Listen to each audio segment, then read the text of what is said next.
Hare Nama Hare Nama eva kevalam Kalo nasteva nasteva nasteva gatiranyatan Hare Nama Hare Nama eva kevalam Kalo nasteva nasteva nasteva gatiranyatan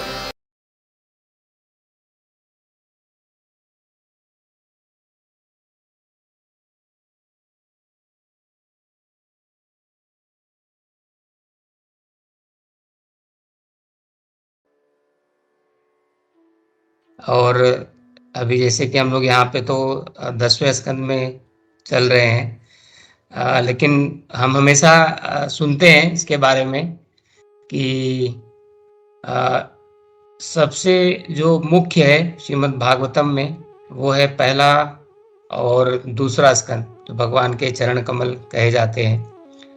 तो आपने हमें भगवान के चरणों को फिर से स्पर्श करने का जो अवसर दिया उसके लिए बहुत बहुत धन्यवाद आपका और प्रभु जी का। हाँ, तो हम लोग मंगलाचरण करेंगे। जैसे कि समय के बारे में बताया गया है कि बहुत ही थोड़ा सा समय होता है इसमें, तो मंगलाचरण करेंगे और उसके बाद क्लास को आगे बढ़ाएंगे। और आप सभी से क्लास के शुरू करने से पहले आप सभी से हाथ जोड़ करके प्रार्थना है कि आप सभी कृपा करें, ताकि जो भी यहाँ पे प्रभुपाद जी ने उनके जो भी टीकाएं लिखी हैं और जो भी यहाँ पे अनुवाद दिया हुआ है उसको मैं आप सभी के बीच में रख सकूं यथारूप में। हरे कृष्णा। ओम ज्ञानतिमिरान्धस्य ज्ञानाञ्जनशलाकया चक्षुरुन्मीलितं येन तस्मै श्रीगुरुवे नमः। श्रीचैतन्यमनोभीष्टं स्थापितं येन भूतले स्वयं रूपः कदा मह्यं ददाति स्वपदान्तिकम्। वन्देऽहं श्रीगुरोः श्रीयुतपदकमलं श्रीगुरून् वैष्णवांश्च श्रीरूपं साग्रजातं सहगण रघुनाथान्वितं तं सजीवं साद्वैतं सावधूतं परिजनसहितं कृष्णचैतन्यदेवं श्रीराधाकृष्णपादान् सहगण ललिता श्रीविशाखान्वितांश्च। हे कृष्णकरुणा सिन्धो दीनबन्धो जगत्पते गोपेश गोपिकान्त राधाकान्त नमोऽस्तुते। तप्त काञ्चन गौराङ्गी राधे वृन्दावनेश्वरी वृषभानुसुते देवी प्रणमामि हरिप्रिये। वाञ्छाकल्पतरुभ्यश्च कृपा सिन्धुभ्येव च पतितानां पावनेभ्यो वैष्णवेभ्यो नमो नमः। जय श्री कृष्ण चैतन्य प्रभु नित्यानंद श्री अद्वैत गदाधर श्रीवासादि गौर भक्तवृंद। हरे कृष्णा कृष्ण कृष्ण हरे हरे, हरे राम राम राम हरे हरे। ओम नमो भगवते वासुदेवाय, ओम नमो भगवते वासुदेवाय, ओम नमो भगवते वासुदेवाय। नारायणं नमस्कृत्यं नरं चैव नरोत्तमं देवीं सरस्वतीं व्यासं ततो जयमुदीरयेत्। नष्टप्रायेषु अभद्रेषु नित्यं भागवत सेवया भगवती उत्तम श्लोके भक्तिर्भवति नैष्टिकी, भक्तिर्भवति नैष्टिकी। हरे कृष्णा। हम सभी श्रीमद् भागवत के पहले स्कंद अध्याय 18 और श्लोक संख्या 45 और 46 पे आज यहाँ पे उसका पठन करेंगे और उसके ऊपर कुछ चर्चा करेंगे। तदार्य धर्मः प्रविलीयते नृणां वर्णाश्रमाचारयुतस्त्रमीमयः ततोऽर्थकामाभिनिवेशितात्मनां शूनां कपीनां इव वर्णसंकरः। उस समय सामान्य लोग जाति वर्ण तथा समाज व्यवस्था के गुणात्मक कार्यों के रूप में प्रगतिशील सभ्यता के मार्ग से तथा वैदिक आदेशों से धीरे धीरे गिर जाएंगे। इस प्रकार वे इंद्रिय तृप्ति के निमित्त आर्थिक विकास के प्रति अधिक आकृष्ट होंगे, जिसके फलस्वरूप कुत्तों तथा बंदरों के स्तर की अवांछित जनसंख्या को बढ़ावा मिलेगा। श्लोक संख्या 46। धर्मपालो नरपतिः स तु सम्राट् बृहस्पवाः साक्षान् महाभागवतो राजर्षिर्हयमेधयाट् श्रमयुतो दीनो नैवास्मच्छापमर्हति। सम्राट परीक्षित एक पवित्र राजा हैं। वे अत्यंत प्रसिद्ध हैं और उच्च कोटि के भगवत भक्त हैं। वे राजाओं में संत राजऋषि हैं और उन्होंने अनेक अश्वमेध यज्ञ किए हैं। जब ऐसा राजा भूख तथा प्यास का मारा थका हारा होता है तो वह किसी भी तरह से शाप दिए जाने के योग्य नहीं होता। हरे कृष्णा। तो हम सभी ये जो अध्याय है, इस अध्याय का शीर्षक है भगवान परीक्षित महाराज को ब्राह्मण पुत्र के द्वारा शाप दिया जाना। तो हम चूंकि ये लगातार सुनते हैं और माता जी ने बताया कि जो क्लास है ये रोज होता है, तो इसका जो बैकग्राउंड है वो लगभग सभी को पता होगा कि परीक्षित महाराज जो है वो वन में जाते हैं और वहाँ पे वो मार्ग भटक जाते हैं और उन्हें बहुत ही जोरदार प्यास लगती है। वो थके हुए हैं और वो एक ऋषि के आश्रम में जाते हैं और वहाँ पे ऋषि जो है वो ध्यानस्थ हैं, वो पूरी तरह से ध्यान में मग्न हैं और उनको देख करके राजा जो है वो उनसे जल की याचना करते हैं क्योंकि वो प्यासे हैं। और जब उन्हें जल नहीं मिलता है तो वो बगल में एक सर्प है जो मरा हुआ है, वो उनके गले में डाल देते हैं। वो ऐसा सोचते हैं कि शायद ये स्वांग कर रहा है मुझे देख करके, ताकि इसे मुझे जल नहीं पिलाना पड़े या मेरा स्वागत नहीं करना पड़े। और इस तरह से उन्होंने गले में सर्प डाला और उसके बाद वो राजमहल लौट आते हैं। लेकिन जब वो राजमहल लौट आते हैं तो उन्हें इस बात का भान होता है कि ये उनसे बहुत ही बड़ी भूल हो गई है।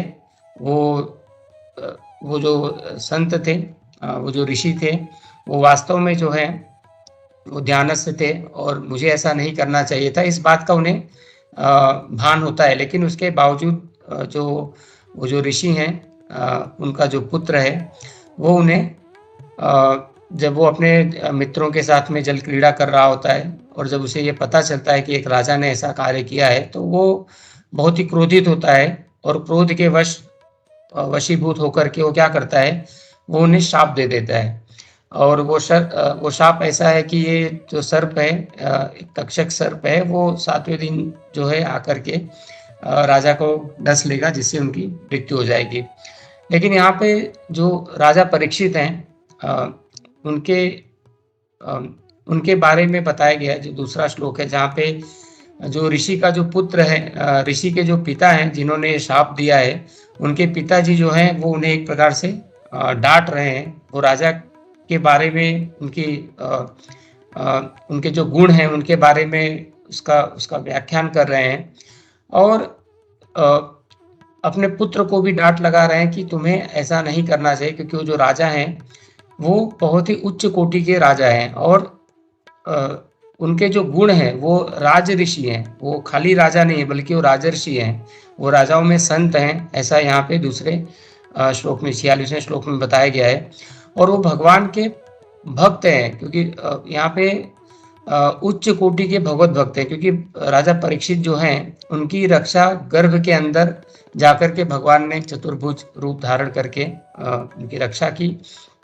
और वो भगवान के परम भक्त हैं, क्योंकि उनके जो पिताजी हैं, उनके जो दादा हैं, वो भी भगवान का उन्होंने भरपूर संग किया था और उन्हीं की कृपा से यहाँ पे महाराज परीक्षित भी जो हैं वो भी भगवत भक्त हैं और उन्होंने अपने जीवन में अनेक अश्वमेध यज्ञ किए। अश्वमेध यज्ञ के बारे में बताया जाता है वो कोई साधारण यज्ञ नहीं होता है।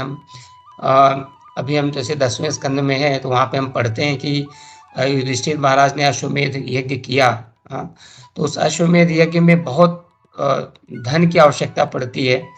उन सभी और वहाँ पे बहुत सारे पूरे जो ब्रह्मांड में जितने भी राजा होते हैं उन सभी राजाओं को वहाँ पे आमंत्रित किया जाता है, या उसके पहले उन्हें विजयी किया, मतलब उनके ऊपर विजय प्राप्त की जाती है। उसके बिना जो है कोई अश्वमेध यज्ञ नहीं कर सकता, और हम आज के समय में इस कलयुग में हम इसकी कल्पना भी नहीं कर सकते कि कोई अश्वमेध यज्ञ, और अश्वमेध यज्ञ की पूरे ब्रह्मांड के राजाओं को जीतना अपने पराक्रम से, या उन्हें अपने अनुरूप उन्हें सहमति प्रदान करना, ये बहुत ही मुश्किल कार्य लगता है। और आज तो एक परिवार में हम देखते हैं कि एक यदि खाली पति-पत्नी है, वहाँ पे भी यदि सहमति दिखाई दे तो ये बहुत बड़ी बात या बहुत बड़ी उपलब्धि कही जाती है। तो ऐसे में राजा परीक्षित ने अपने जीवन काल में बहुत सारे ऐसे अश्वमेध यज्ञ किए, और वो भूख और प्यास के मारे यदि थके हारे थे, तो ऐसे समय में जो ऋषि हैं वो अपने पुत्र को यहाँ पे डाँट लगा रहे हैं कि तुम्हें श्राप नहीं देना चाहिए। और अभी यहाँ पे जो 45वां श्लोक है, वो बहुत ही महत्वपूर्ण है कि एक प्रकार से जो शमीक ऋषि हैं, वो अपने पुत्र को और अपने पुत्र के माध्यम से हम सभी को, क्योंकि ये जो वैसे तो बताते हैं कि, या आप लोगों ने पहले भी यहाँ पे सुना होगा, ये जो ऋषि पुत्र ने जो राजा को श्राप दिया, तो महाराज परीक्षित जो हैं, वो चूँकि भगवत भक्त हैं और उनके पास में इतना सामर्थ्य था कि वो इस श्राप से भी बाहर आ सकते थे। लेकिन चूँकि कली का आगमन हो चुका है और भगवान को ये जो पूरी ये जो पूरा ये जो लीला चल रही है यहाँ पे कि परीक्षित महाराज ने उस श्राप को जो है स्वीकार किया, और फिर आगे हम जाकर के देखते हैं कि वो किस प्रकार से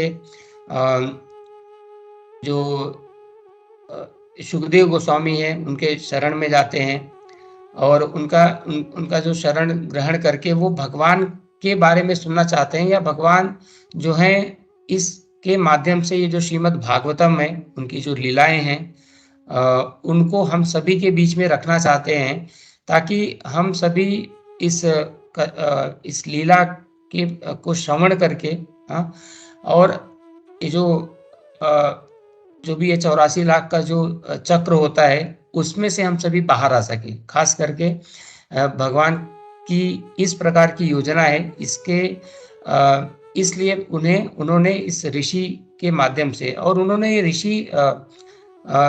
इस ऋषि के माध्यम से क्यों किया ये कार्य, तो कहते हैं कि जो यहाँ पे वर्ण और आश्रम के बारे में बताया गया है इस श्लोक में। ये जो सामान्य लोग, जाति, वर्ण तथा समाज व्यवस्था जो आश्रम है, उनके गुणात्मक कार्यों के रूप में प्रगतिशील सभ्यता के मार्ग से तथा वैदिक आदेशों से धीरे धीरे गिर जाएंगे। तो उन्होंने इसकी जो शुरुआत की है, जैसे कि 4 वर्ण होते हैं, ब्राह्मण, क्षत्रिय, वैश्य और शूद्र।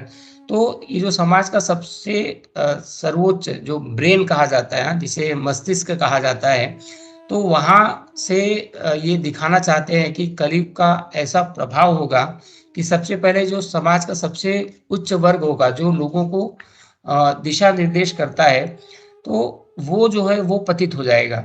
और उसके पतित हो, क्योंकि यदि जो समाज को निर्देशित करता है, यदि वो पतित हो जाए, उसकी बुद्धि जो है भ्रमित हो जाए, तो जो आगे जो भी रास्ता देखने वाले हैं, जो उनके निर्देशों के अनुसार कार्य करेंगे, तो उनकी बुद्धि तो भ्रमित होनी ही है। तो ये भगवान जो है इसलिए इस ब्राह्मण के पुत्र के द्वारा या ऋषि के पुत्र के द्वारा ये कार्य करते हैं। और यहाँ पे भगवान जैसे बताते हैं, चातुर्वर्ण्यम मया सृष्टम गुण कर्म विभागशः, वहाँ पे वो गुण और कर्म से विभाजित करते हैं, जो भी समाज रहता है। वहाँ पे उन्होंने ये नहीं बोला कि जन्म कर्म विभागशः, कि जन्म के हिसाब से उन्होंने नहीं विभाजित किया कि यदि कोई ब्राह्मण परिवार में जन्म लेता है तो वो ब्राह्मण है, उन्होंने ऐसा नहीं बोला। जैसे कि हम सभी जानते हैं कि जन्म से जो है सभी जो है शूद्र होते हैं, जन्मना जायते शूद्र संस्कारात् भवेत् द्विजः।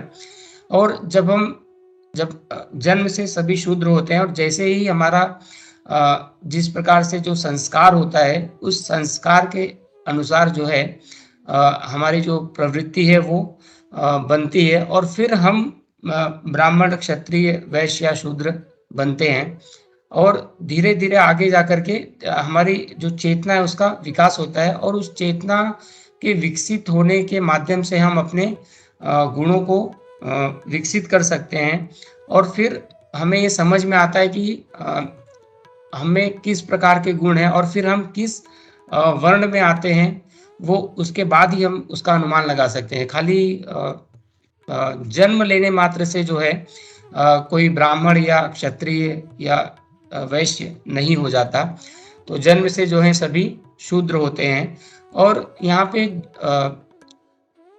द्विज बंधु ऐसा एक शब्द आता है कि जब हम किसी ब्राह्मण परिवार में जन्म लेते हैं तो वो ब्राह्मण परिवार में जन्म तो हुआ लेकिन वो जो है वो खाली उन्हें द्विज बंधु या क्षत्रिय बंधु ऐसे कहा जाता है कि वो वहाँ पे जन्म लेते हैं लेकिन उसके बाद यदि वो अपनी जो चेतना है वो उस हिसाब से नहीं विकसित करते तो वो द्विज या क्षत्रिय या वैश्य नहीं कहे जाएंगे। जैसे कि हम इसको और भी सरल तरीके से समझ सकते हैं कि यदि किसी ने डॉक्टर के परिवार में जन्म लिया, हाँ, कोई किसी का पिता डॉक्टर है तो जरूरी नहीं कि उसका पुत्र भी जो है वो जन्म लेने मात्र से डॉक्टर हो जाएगा। हालांकि उसकी जो पत्नी है उसने डॉक्टरी की पढ़ाई नहीं भी की, वो भी उसे जो है जो भी उनके जो जान पहचान के लोग हैं वो उसे डॉक्टर नहीं बोल के कह के संबोधित करते हैं, लेकिन फिर भी वो एक समर्पण वाला भाव होता है कि वो डॉक्टर के प्रति पूरी तरह से समर्पित है, इसलिए उसे जो है पूरा ऐश्वर्य प्राप्त हो जाता है एक डॉक्टर की पत्नी और डॉक्टर नहीं कहलाने का। लेकिन जन्म जो भगवान की जो ये वर्ण व्यवस्था है वहाँ पे ऐसा नहीं है। वहाँ पे सभी लोग शूद्र होके शूद्र के रूप में जन्म लेते हैं और वो अपने आप को जब विकसित करते हैं, अपनी चेतना को विकसित करते हैं, तब जाकर के वो ब्राह्मण, क्षत्रिय या वैश्य बनते हैं, अन्यथा सभी शूद्र ही कहलाते हैं। और वर्ण जो है वो खास करके हमारी चेतना पे निर्भर करता है, चेतना से। जैसे कि आश्रम, यहाँ पे दूसरे समाज व्यवस्था जो आश्रम के रूप में बताई गई है, तो आश्रम ब्रह्मचारी, गृहस्थ, वानप्रस्थ और सन्यास ये सभी लोग जानते हैं। तो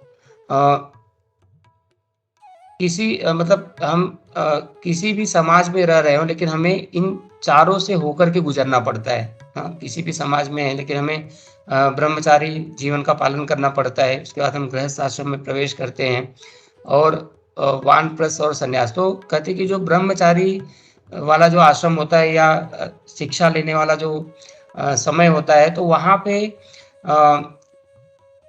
ये जो सारी शिक्षाएं हैं वो वहाँ पे दी जाती है, जहाँ पे हमें ये भेद बतलाया जाता है कि ब्राह्मण के क्या कार्य होते हैं, क्षत्रिय के क्या कार्य होते हैं, वैश्य और शूद्र जो है किस प्रकार से कार्य करते हैं।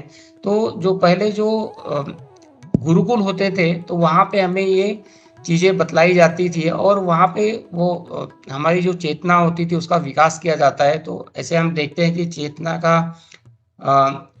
चेतना का विकास आज भी होता है। हम स्कूलों में जाते हैं, वहाँ पे एडमिशन लेते हैं और हम वहाँ पे से बहुत सारा ज्ञान अर्जित करते हैं, लेकिन वो जो ज्ञान हम वहाँ से प्राप्त करते हैं उसके माध्यम से हम बहुत सारी डिग्रियां प्राप्त करते हैं, लेकिन वहाँ पे हम देखते हैं कि हमारे ज्ञान में वृद्धि होती है लेकिन हमारी चेतना का विकास नहीं होता है। वहाँ पे हमें खाली वहाँ पे एक ही चीज़ सिखलाई जाती है कि हम किस प्रकार से दूसरों को दबा करके और किस प्रकार से हम आगे बढ़ें, या किस प्रकार से हम अपने जीवन में अधिक से अधिक धन अर्जित करें और उस धन को अर्जित करके उसका कितना अधिक से अधिक भोग करें। खास करके हमें भोग की प्रवृत्ति सिखलाई जाती है, लेकिन हमारे जो महान आचार्य हैं, पंडित जो चाणक्य कहे जाते हैं, वो ज्ञानी के बारे में ज्ञानी की जो व्याख्या है उसका जो उसके बारे में बतलाते हैं कि ज्ञानी कौन है, हाँ, ज्ञानी कौन है उसके बारे में वो बताते हैं कि मातृवत परदारेषु परद्रव्येषु लोष्टवत् आत्मवत् सर्वभूतेषु पश्यति स पंडितः। कहते हैं कि जो पर स्त्री को माता के समान देखे और दूसरों के धन को मिट्टी के ढेरे के समान या मिट्टी के समान, कंकड़ के समान समझे, और जो दूसरों के दुख को, दूसरों पे आने वाले जो दुख है उसको अपने ही समान, कि वो जो दुख है वो उसकी जो पीड़ा है वो मुझे भी उसी प्रकार से होगी यदि सामने वाले के दुख को देखें। तो ये जो 3 उन्होंने पैरामीटर्स दिए हैं, उसको नापने की जो इकाई है वो है कि ये तीनों गुण जिसके पास है वो वास्तव में पंडित है, अन्यथा वो भी जो है शूद्र की कैटेगरी में आएगा। तो हमें जो है प्रभुपाद जी का बहुत आभारी होना चाहिए। ये नहीं तो आज के समय में हम देखते हैं कि बहुत सारी संस्थाएं हैं, लेकिन हमें वहाँ पे जैसे कि यहाँ पे हमें एक छोटी सी बच्ची भी है तो उसे हमें माता जी कह के संबोधित करना होता है। और ये बहुत आसान नहीं होता है। जब कोई नया आता है, जैसे मैं ही यहाँ पे इस्कॉन के भक्तों के संपर्क में जब जुड़ा, तो मुझे भी बहुत आश्चर्य होता था कि कैसे किसी छोटी सी बच्ची को भी कैसे माता जी बोल सकते हैं। लेकिन हम जब लगातार भक्तों का संग करते हैं और प्रसाद का सेवन करते हैं, तो ये जो गुण है वो अपने आप विकसित होता है। तो ये प्रभुपाद जी ने जो नियम बनाया है बहुत ही उच्च कोटि का है, जहाँ पे ये जो पहली जो सीढ़ी है जो चाणक्य पंडित बताते हैं, ये हम बड़ी आसानी से इस पे चढ़ जाते हैं कि हम पर स्त्री को जो है माता के समान देखें। तो बोलते बोलते कहते हैं कि अब अभ्यास करते करते हमें वो आदत भी बन जाएगी, तो वो हमारे जीवन में उतर के आ जाता है। और उसके बाद में होता है कि जैसे कि वो ब्रह्मचारी आश्रम में ये सारी चीज़ें बतलाई जाती है, और फिर हम जब गृहस्थ में प्रवेश करेंगे और उसके बाद हम गृहस्थ में जो भी समय व्यतीत करते हैं, और उसके बाद वहाँ पे हमें मालूम पड़ता है कि हमें जो है भगवान की कृपा से जो भी कुछ मिलता है, वो हमें जितना लिखा होता है, हमें हमारे कर्मों के अनुसार वो हमें मिलकर के ही रहेगा। तो हम दूसरों के मतलब दूसरों की जो संपत्ति है उसके चक्कर में नहीं पड़ेंगे, हम उसके लालच में नहीं आएंगे, या अधिक से अधिक मतलब अधिक से अधिक जो है प्रयास नहीं करेंगे दूसरों को नीचा गिराने का, या दूसरों को नीचे गिरा के आगे बढ़ने का। तो वो जो ज्ञान है वो हमें ब्रह्मचारी आश्रम में मिलता है। और उसके बाद जो तीसरा आता है कि आत्मवत सर्वभूतेषु। तो ये आत्मवत सर्वभूतेषु ये भी जो है बहुत ही अच्छा गुण है जो प्रभुपाद जी के द्वारा हमें मिला हुआ है कि जैसे कि वैष्णव के बारे में बताया जाता है पर दुख दुखी। प्रभुपाद जी जो हैं वो समुद्र पार करके जाते हैं 70 वर्ष की आयु में। वो किस लिए जाते हैं? तो वो दूसरों के दुख को दूर करने के लिए। वो भले ही हम आर्थिक दृष्टि से कितने ही विकसित हो जाएं, लेकिन उसके बाद भी हम वास्तव में जो हैं वो दुखी होते हैं, क्योंकि ये जो दुख और सुख का की जो परिभाषा है वो वो जब हम किसी दूसरे से कंपेयर करते हैं किसी भी चीज़ों को, तो वो कंपैरिजन में आता है कि जैसे कि मैं भारत में था तो वहाँ पे कम दुखी था या ज़्यादा सुखी था, या यहाँ पे कोई दूसरा होता है वो दूसरे देश में जाएगा तो वो ज़्यादा सुखी हो जाएगा। तो ये खाली हम किसी से जब हम कंपैरिजन करते हैं तभी ये बात आती है। और इसके लिए एक बहुत ही सुंदर उदाहरण है कि जैसे कि एक व्यक्ति है वो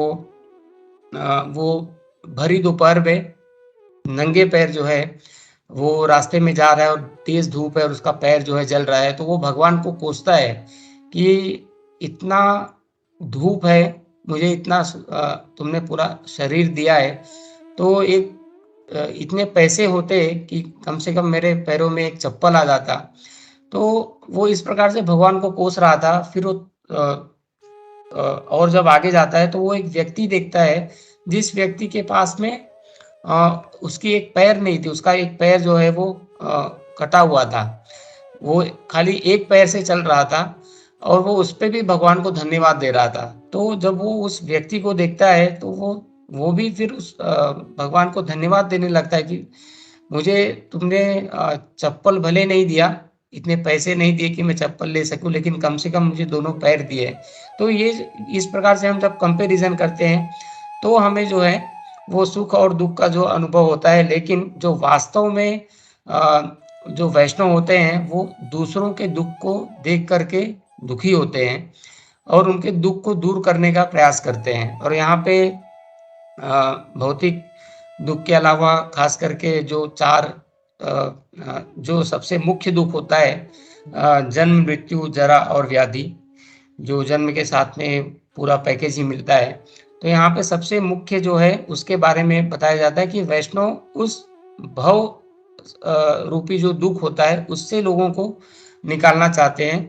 तो पर दुःख दुखी होने का यहाँ पे ये मतलब है। और दूसरों के दुःख को देख कर के दुखी होना, ये वैष्णव की का एक गुण होता है। जो चाणक्य पंडित के अनुसार जो आत्मवत् सर्वभूतेषु, तो उस दुःख को हम भी अनुभव करते हैं। और यहाँ तक कि बताया जाता है कि दूसरों के दुःख को देख कर के दुखी नहीं होना, बल्कि उसके दुःख को देख कर के हमें और भी पीड़ा हो कि वो किस प्रकार से पीड़ा में है, उतना ही पीड़ा हमें भी हो। तो ये जो 3 जो मापने की जो क्रिया है, इसके अनुसार हम पंडित या ज्ञानी समझे जाते हैं।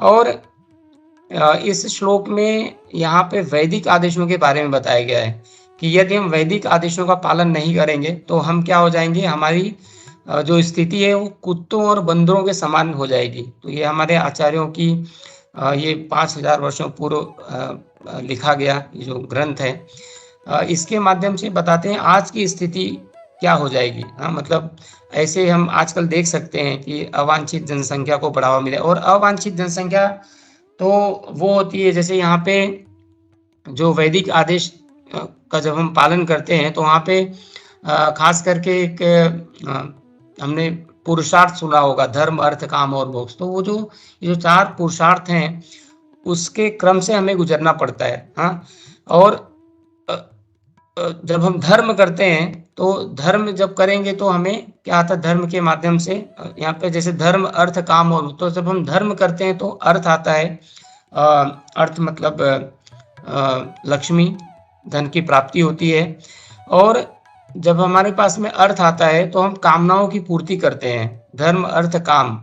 और कामनाओं की पूर्ति का मतलब ये नहीं होता है कि हमारी आज एक इच्छा है वो पूरी हो जाए, फिर हम कल एक दूसरा एक इच्छा बना लेंगे भौतिक दृष्टि से कि हम उस इच्छा की पूर्ति करेंगे, उसके पीछे लग जाएंगे। और हम ऐसे बहुत सारे असंतुष्ट लोगों को देखते हैं अपने आसपास कि जिनका एक टारगेट होता है कि मैं साल भर में इतना 1 मिलियन, समझिए 1 मिलियन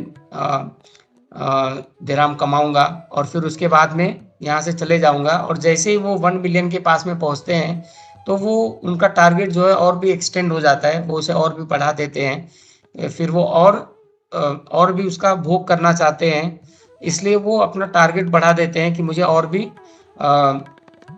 मेरी जो कामनाएं हैं वो और भी बढ़ गई हैं। तो इस प्रकार की जो एक्सटेंडेड कहते हैं ना कि हमारी जो कामनाओं का जो विस्तार होते जाना है, ये कामनाओं की पूर्ति नहीं कहलाती है। हम अपनी जो भी कार्य करते हैं उससे हम संतुष्ट हो जाएं भौतिक दृष्टि से, और फिर यदि वो संतुष्टि हमें मिल जाती है, वो जो है वो कामनाओं की पूर्ति कहलाती है। और उसके बाद यदि हम उस प्रकार से संतुष्ट हो जाएंगे तो हम मोक्ष की तरफ बढ़ेंगे। और ये 4 पुरुषार्थ के और आगे जो है हमें जो वैष्णव संप्रदाय बतलाता है वो पंचम पुरुषार्थ है, जो है कृष्ण प्रेम। तो यदि हम इन चारों से होकर के गुजरते हैं तभी हम पंचम पुरुषार्थ या कृष्ण प्रेम के बारे में जागृत हो पाएंगे। अन्यथा जो है हम ये जो काम है यहीं पे आकर के फँस जाएँगे। तो चूँकि हम देखते हैं कि हम धर्म नहीं बल्कि अधर्म करते हैं, तो अधर्म अधर्म करते हैं तो अर्थ नहीं बल्कि क्या होता है, अनर्थ आता है और अनर्थ से हम कामनाओं की पूर्ति नहीं कर सकते और इसके बाद फिर जो अगला चौथा या पाँचवाँ जो पुरुषार्थ है उसकी तरफ तो बढ़ना बहुत दूर की बात हो जाती है। तो अ, अभी यहाँ पे समय एक 5 मिनट और है, तो हम यहाँ पे जो भगवत गीता में भगवान जो हैं वो वर्ण के बारे में बताते हैं, जो ये ब्राह्मण, क्षत्रिय, वैश्य और शूद्र होते हैं। तो उन्होंने जैसे गुणों के माध्यम से प्रकृति के जो 3 गुण हैं उसके माध्यम से यहाँ पे बताया है कि किस प्रकार से ब्राह्मण के क्या कर्म होते हैं। तो ये 18वें अध्याय का 41वां श्लोक है, जहाँ पे ब्राह्मण, क्षत्रिय, विषाम शूद्राणाम च परंतप कर्माणि प्रविभक्तानि स्वभाव प्रभवैर गुण है। तो यहाँ पे भगवान भी जो है वो सभी जो ये ब्राह्मण, क्षत्रिय, वैश्य या शूद्र हैं उनकी प्रकृति के गुणों के अनुसार उनके स्वभाव में जो गुण उत्पन्न होते हैं उसके द्वारा किस प्रकार से विभाजित करते हैं। तो सबसे पहले जो ब्राह्मण के बारे में बताते हैं, शमो दमस तपः शौचम शांतिर आर्जम मेव च ज्ञानम विज्ञानम आस्तिक्यम ब्रह्म कर्म स्वभावजम। तो शांति प्रियता, आत्मसंयम, तपस्या, पवित्रता, सहिष्णुता, सत्यनिष्ठा, ज्ञान, विज्ञान तथा धार्मिकता, ये जो है ये ब्राह्मण के गुण हैं जिसके माध्यम से वो कर्म करते हैं। तो यहाँ पे जो ऋषि को अपने पिता के बारे में सुन करके उसे क्रोध आ जाता है, तो यहाँ पे वो ऐसा कोई भी गुण उसके अंदर नहीं दिखा। हालांकि वो पूरी तरह से वैदिक ज्ञान में पारंगत था, वो सारे कर्म भी करता था, लेकिन उसके बाद भी यहाँ पे उसमें सहिष्णुता नहीं दिखाई दी। सत्यनिष्ठा, सहिष्णुता खास करके नहीं दिखाई दी कि वो तुरंत ही जो है क्रोधित हो जाता है। और उसने क्या किया, वो परीक्षित महाराज को शाप दे देता है। तो इसके बाद में हम दूसरा देखते हैं परीक्षित महाराज के गुण के बारे में। तो यहाँ पे शौर्यम तेजो धृतिर दाक्ष्यम युद्धे चाप्य पलायनम दानम ईश्वर भावश्च क्षात्रम कर्म स्वभावजम, वीरता, शक्ति, संकल्प, दक्षता, युद्ध में धैर्य, उदारता तथा नेतृत्व, ये क्षत्रियों के स्वाभाविक गुण हैं। तो यहाँ पे परीक्षित महाराज जो हैं वो हम जो ब्राह्मण के अंदर जो गुण है उन्हें राजऋषि इसलिए कहा गया है क्योंकि वो क्षत्रिय हैं, लेकिन क्षत्रियों में भी वो महान है, क्योंकि उन्होंने जब ये सुना कि मुझे इस प्रकार का शाप मिल गया है, तो यहाँ पे उनकी जो सहिष्णुता है वो ब्राह्मण के से यदि कंपेयर करते हैं तो वो ज़्यादा है। तो वो इसलिए भी राजऋषि कहे जाते हैं कि वो चाहते तो इसका कुछ न कुछ उपाय कर सकते थे, लेकिन फिर भी उन्होंने उस ब्राह्मण के द्वारा दिए गए उस शाप को स्वीकार किया और वो अपने वो जाकर के क्या करते हैं, ऋषि सुखदेव गोस्वामी के सामने जो है वो उन ऋषियों के सामने पहले तो जाते हैं, वहाँ पे जाके उनसे उपाय पूछते हैं और वहाँ पे बहुत सारे लोग एकत्रित हो जाते हैं और फिर सुखदेव गोस्वामी के समक्ष बैठ करके वो ये श्रीमद् भागवतम जो हम सभी के लिए उपलब्ध है उनके माध्यम से, तो इसके माध्यम से भगवान की लीलाओं में डूब जाते हैं और उन्हें ये जो मृत्यु है उसके बारे में पता भी नहीं चलता है कि वो कितनी सरल हो जाती है। तो हमें परीक्षित महाराज के जीवन से ये सीखना चाहिए कि जैसे कि उनको ब्राह्मण पुत्र के द्वारा यहाँ पे 7 दिनों का समय दिया गया था, तो उसी प्रकार से हम सभी के जीवन में भी वही 7 दिन है। तो ये जो सप्ताह के जो 7 दिन होते हैं, इन्हीं 7 में से कोई ना कोई एक दिन जो है हमारे भी जीवन में आएगा जब हमें यहाँ से जाना पड़ेगा। तो हमें भी हर वक्त जो है वो तैयार रहना चाहिए भगवान के नाम की शरण लेकर के, उनके नाम के माध्यम से। और हम जैसे कि प्रभुपाद जी जो हैं वो नाम को लेकर के समुद्र पार करके जाते हैं और 70 वर्ष की आयु में 108 से भी अधिक मंदिरों का निर्माण करते हैं। और हम एवरेज लेते हैं तो लगभग हर 45 दिन में एक नया मंदिर और एक दूसरे देश में जाकर के वो बना रहे हैं। तो ये नाम के माध्यम से हम भी जो है इस भव सागर से पार हो सकते हैं। तो हमें भगवान के नाम, उनके रूप, उनके गुण, उनकी लीलाओं की शरण में जाना चाहिए और वहाँ से जो है हम इस भव से पार हो सकते हैं। हरे कृष्णा। यदि इस क्लास के दौरान कोई त्रुटि हुई हो, कोई गलती हो गई हो तो मुझे क्षमा करिएगा। आप सभी से प्रार्थना है। श्रीमद् भागवतम की जय, श्रील प्रभुपाद की जय, समवेत भक्त वृंद की जय। हरे कृष्ण। किसी को कोई प्रश्न, टिप्पणी कुछ करनी हो, कोई कमेंट करना है तो कर सकते हैं।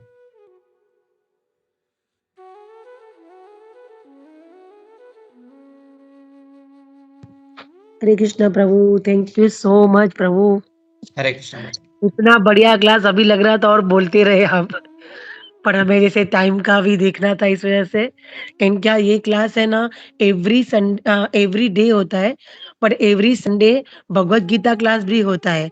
मतलब दुबई के 10 बजे, इंडिया के 11:30 बजे। तो इसलिए ये क्लास का भी टाइम देखना पड़ता है और दूसरे क्लास जी, का जी। भी टाइम देखना पड़ता है। तो थैंक यू सो मच प्रभु, आपके जो एग्जाम्पल थे और श्लोका भी आपने इतने बढ़िया तरीके से। और प्रभु वही बोल रहे हैं कि उद्धव प्रेस प्रभु बोल रहे हैं, प्रभु की हिंदी इतनी अच्छी है कि बोलते रहे और सुनते रहे हम बस। प्रभु प्रभु से ही थैंक सुना हुआ है, प्रभु से ही सीखा है माता जी। थैंक यू सो मच प्रभु। किसी माता जी हो या प्रभु जी को कुछ ऐड करना हो पॉइंट्स या कुछ भी, तो please. Thank you. Hare Hare Krishna. Hare Krishna Madhuhar ji प्रभु जी, प्रभु, प्रणाम। दंडवत प्रणाम प्रभु। बहुत अच्छा लगा प्रभु जी, आपका क्लास बहुत अच्छा उदाहरण थे।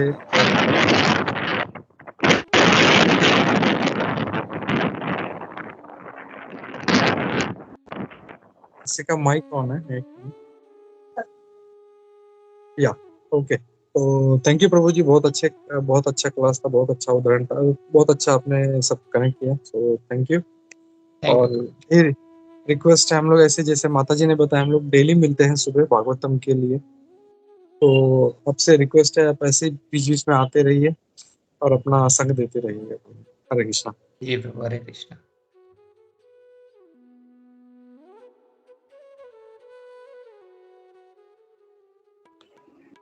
यस प्रभु। हरे कृष्णा प्रभु जी, दंडवत प्रणाम प्रभु दंडवत जी। प्रणाम बहुत प्रभु। अच्छा क्लास था, बहुत अच्छा क्लास था। मतलब काफी जानकारी आपने इसमें दी थी प्रभु जी। एक सवाल ये था कि आपने जब बोला था कि सभी जो जन्म होते वो शूद्र में होते हैं, तो ये मुझे जरा समझाओगे क्या? मुझे मतलब ये समझ नहीं पाया हूँ प्रभु जी। हरे कृष्णा। हाँ, हरे कृष्ण। तो प्रभु हमने जैसा भगवान जो है भगवत गीता में बताते हैं कि चातुर्वर्ण्य मया सिस्टम गुण कर्म विभागशन। तो हम प्राय सुनते हैं ये चीज, जन्मना जायते शूद्र संस्कारात भवेत् द्विजः। तो जन्म से जो है सभी शूद्र होते हैं। मतलब यदि कोई ब्राह्मण परिवार में भी जन्म लिया और यदि वो जो भी उसके ब्राह्मण के गुण यदि उसमें नहीं है, जैसे कि हम आजकल देखते हैं, तो खाली ब्राह्मण परिवार में जन्म लेने से कोई ब्राह्मण नहीं हो जाएगा। उसके लिए उसको जो भी संस्कार, जो भी उसके जो उनकी जो दैनिक चर्या होती है, हाँ, वो उसे पालन करना पड़ता है।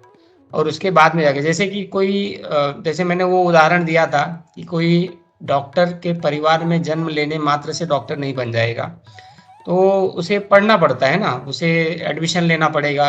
हाँ, स्कूल में KG 1 से लेकर के वो अपना जो भी उनकी रहती है ग्रेजुएशन तक करेगा। उसके बाद वो फिर से एडमिशन लेगा डॉक्टरेट के लिए, वहाँ पे वो पढ़ाई करेगा जो भी 3 साल 4 साल। उसके बाद वो प्रैक्टिस करेगा और प्रैक्टिस करने के बाद में फिर वो जा कर के वो उसे उसमें ये योग्यता आएगी कि वो किसी का ऑपरेशन कर सके। तो खाली जन्म एक डॉक्टर परिवार में जन्म लेकर के वो डॉक्टर नहीं बनता। तो जैसा भौतिक इसमें ये चीज़ लागू होती है, उसी तरह से वहाँ पे भी है कि ब्राह्मण या क्षत्रिय परिवार में जन्म लेकर के कोई ब्राह्मण या क्षत्रिय नहीं बनेगा, या वैश्य परिवार में लेकर के कोई वैश्य नहीं बन जाएगा। उसे उसके अंदर वो गुण विकसित करना पड़ेगा। यदि मैं ब्राह्मण परिवार में जन्म लिया, जैसे कि मैं भी ब्राह्मण परिवार में हूँ, लेकिन मैंने यदि अपने जीवन के शुरू के 25 साल में मैंने यदि कोई ऐसे ब्राह्मणिक कर्म नहीं किए, तो और खाली इस बात पे मुझे गर्व रहे या घमंड हो जाए कि नहीं, मैं तो ब्राह्मण परिवार में मेरा जन्म हुआ है, इसलिए मैं ब्राह्मण हूँ, और इसलिए मुझे पूरी छूट है कि मैं कुछ भी कर सकता हूँ, और कुछ भी करने के बाद भी मेरा जो है मेरा जो सम्मान है वो समाज में उसी प्रकार से बना रहेगा जैसे पहले था। तो ये बात ठीक नहीं है। इसके लिए हमें गुण विकसित करने पड़ेंगे, और हम देखते हैं कि जैसे कोई क्षत्रिय है, तो क्षत्रिय का मतलब होता है कि जैसे भगवत गीता में भगवान ने अभी बताया कि वो अपने आप को भी अपने जान की परवाह किए बिना दूसरों की जान को बचाना, हाँ, तो उसे क्षत्रिय कहते हैं। यदि कोई क्षत्रिय परिवार में जन्म लेकर के भी यदि उसके अंदर ये गुण नहीं है, तो उसे क्षत्रिय हम कैसे कहेंगे? तो यहाँ पे जो इसी भागवतम में आप पहले से लगातार सुन रहे हैं, तो शुरू के उसमें आता है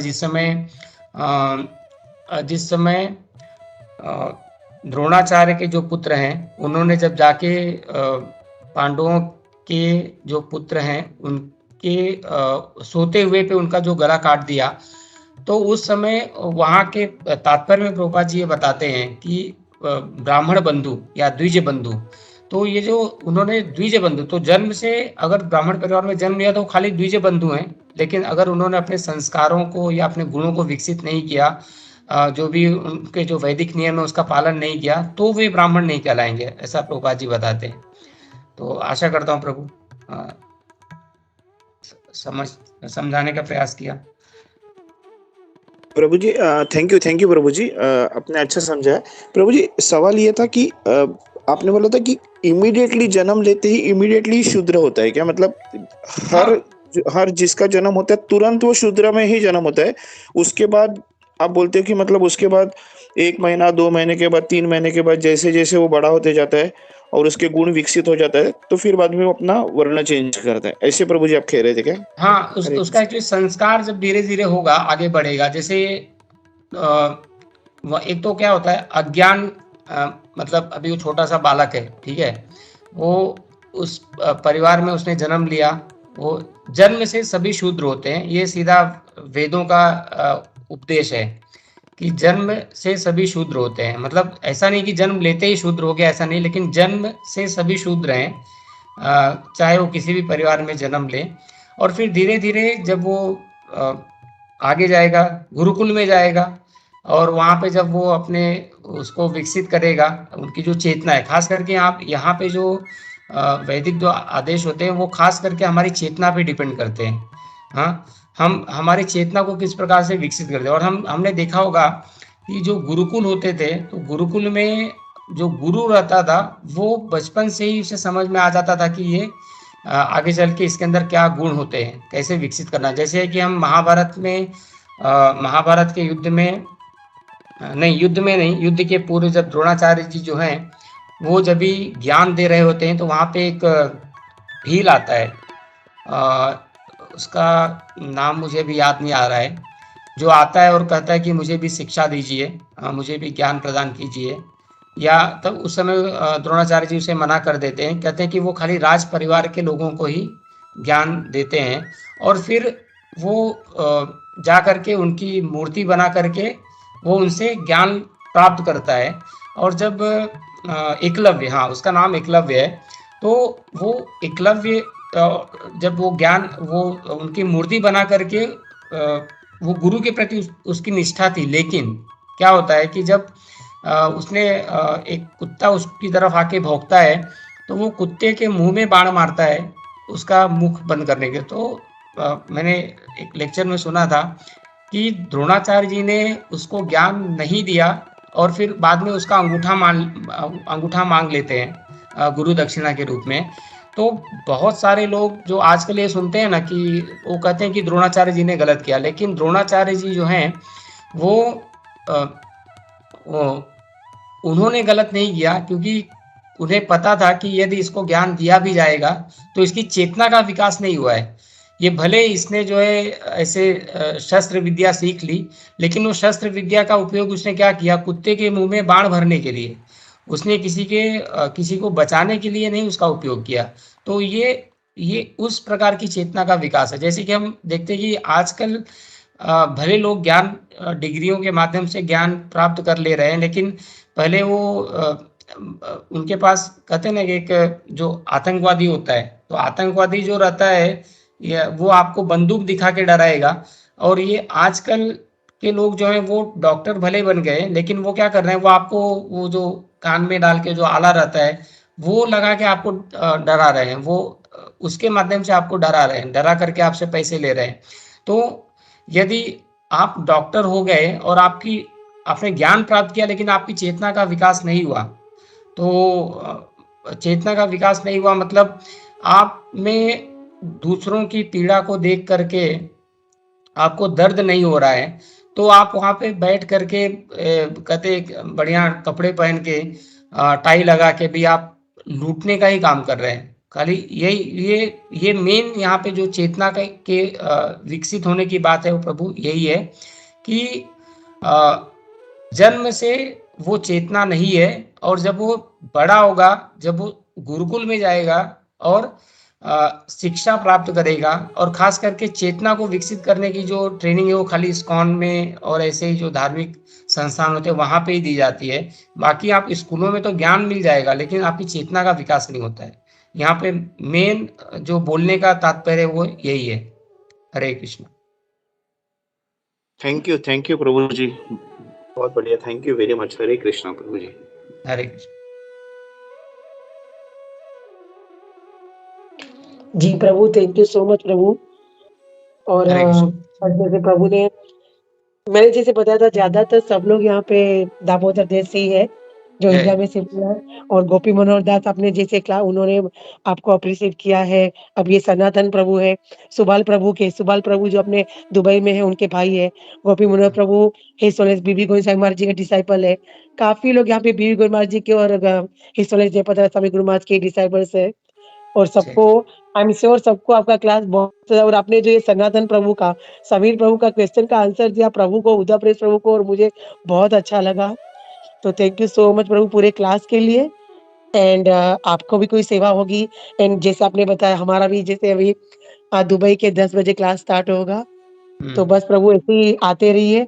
and thank you very much प्रभु। दंडवत प्रणाम। हरे कृष्णा थैंक यू प्रभु। माता जी। हरे कृष्ण। धन्यवाद।